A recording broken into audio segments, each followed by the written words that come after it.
I've always been successful, like financially. Like I've always been relentless, hunger and motion.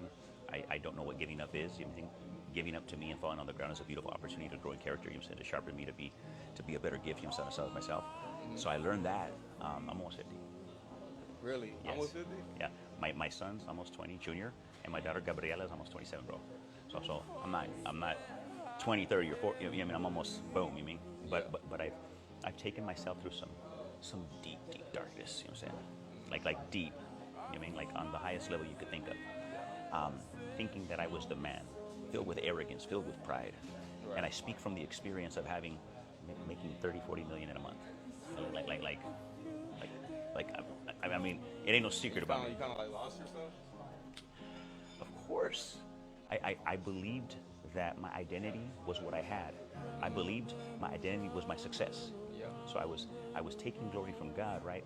Who gave me the gifts, you know what I'm saying, to utilize it, to steward for His glory. But I just was lust of the eyes, lust of the flesh, and the pride of life. And every year it just got worse. And every year I just kept just consuming more sex, more money, more this, that. And it got to the point 10 years ago where I was so broken though.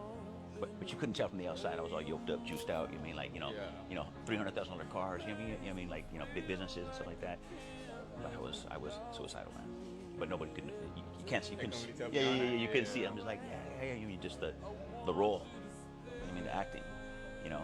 But I was crying on the inside, and I was so hopeless, like spiritually hopeless. And thank God that God is a God that doesn't need my permission to invade on my ass. I was in a room up for 4 days, you know what I'm saying, rotating women, and I did that a lot. Just like I was on the fourth day, of this. That I would lock myself in one of my houses, you know what I'm saying, and he came in that room when I was with 3 girls, you know what I'm saying, unannounced, uninvited, 10 years ago, and I had here's the key. Oh my God, I'm gonna cry.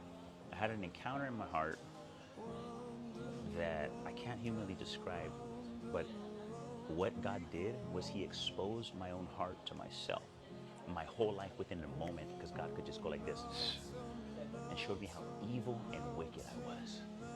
And it terrified me, a fear that I can't even speak on, but I experienced that fear in my heart 10 years ago, and it changed me in a moment.